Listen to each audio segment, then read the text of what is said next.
Hello အားလုံးမင်္ဂလာပါရှင်ဒီနေ့မှာတော့ဒီစာအနေနဲ့ကြက်အရေခွန်ကျွတ်ကြော်စားဖြစ်လို့ကြော်နေလေးလာပြီးတော့မျှဝေပေးလိုက်ပါတယ်အရင်ဆုံးတန့်စင်ပြီးသားကြက်အရေခွန်ကီလိုဝက်လောက်တောင်းပေးထားပါမယ်ငရောက်ကောင်းနနံပင်အမြင့်ရဲ့ကြက်သွန်ဖြူထောင်းထည့်ပေးလိုက်ပါမယ်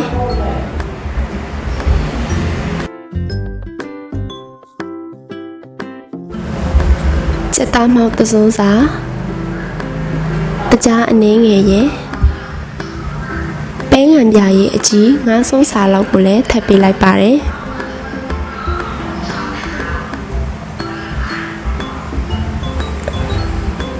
ကဲအရသာတွေနှက်ဆက်သွားအောင်နှက်ပေးလိုက်ပါမယ်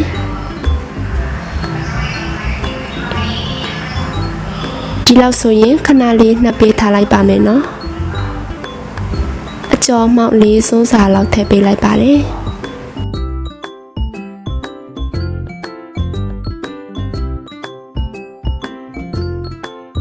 နောက်ပြီးဆန်မောက်နှစ်စုံစာကိုလည်းဆက်ပေးလိုက်ပါမယ်။စာအနှဲငယ်ထည့်ပေးပြီးတော့တမအောင်မှွေပေးလိုက်မယ်။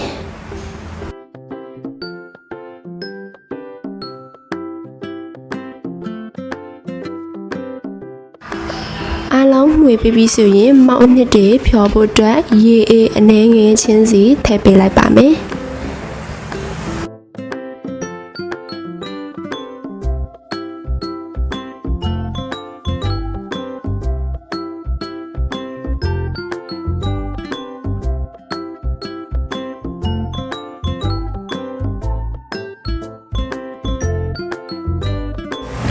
ကဲဒီလောက်နေထားဆိုရင်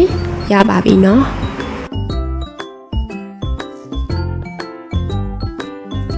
ခုနကနှက်ထားတဲ့ကြက်အရေကုန်ထဲမှာမောက်နှစ်တွေလောင်းထည့်ပေးလိုက်ပါမယ်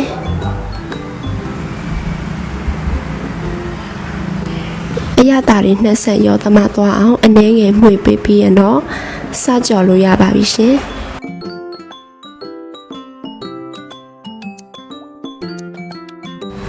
တဲအိုထဲမှာစီအတော်တင်လေးထည့်ပေးလိုက်ပါမယ်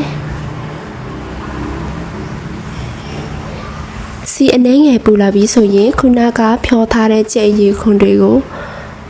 ထည့်ကြော်လိုက်ပါမယ်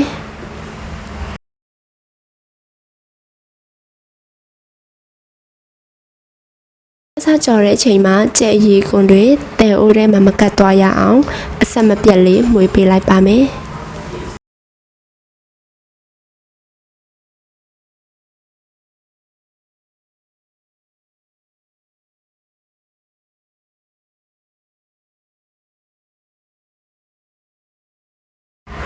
ဒါဆိုရင်ကြက်အရေကုန်လေးတွေအနီရောင်စားတန်းလာပါပြီအချင်းချင်းကတ်နေတာတွေကိုစုံးလေးတွေနဲ့ဖြည်းဖြည်းချင်းဖြည့်ပေးလိုက်ပါမယ်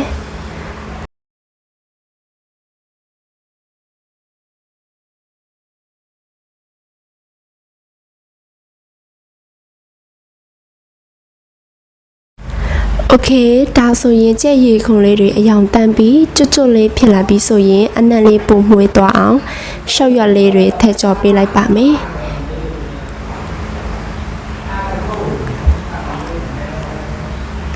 ကဲဒီလိုနေထားလေးရပြီဆိုရင်စကားလေးနဲ့ဆဲပြီးတော့စီစစ်ပေးလိုက်ပါမယ်နော်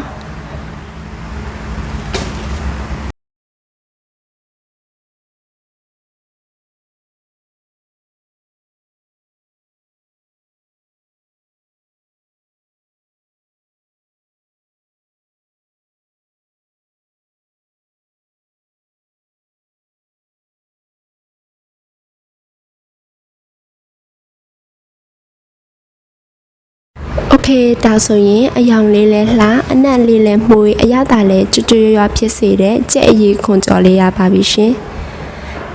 ကဲချစ်တို့လဲဝါသနာချင်းသူရင်ဒီနေ့အတိုင်းလေးကြော်စားကြည့်ပါနော်ကလေးလူကြီးမရွေးအကြိုက်ဖြစ်စေမှာရောင်ကြည့်ပါတယ်ကဲဒီနေ့ဗီဒီယိုလေးကတော့ဒီလောက်ပါပဲဗီဒီယိုလေးကိုကြည့်ရှုအားပေးတဲ့အတွက်လည်းအားလုံးကိုကျေးဇူးတင်ပါတယ်ရှင်နောက်ထပ်မလောက်နီးဟင်းချက်နီးဗီဒီယိုတွေဖန်တီးပေးမှာမို့လာပြီးတော့မျှဝေပေးလိုက်ပါဦးမယ်နော်ကြက်အရေခွန်ကျွတ်ကျွတ်ရွရွကြော်လေးစားကြပါအောင်ရှင်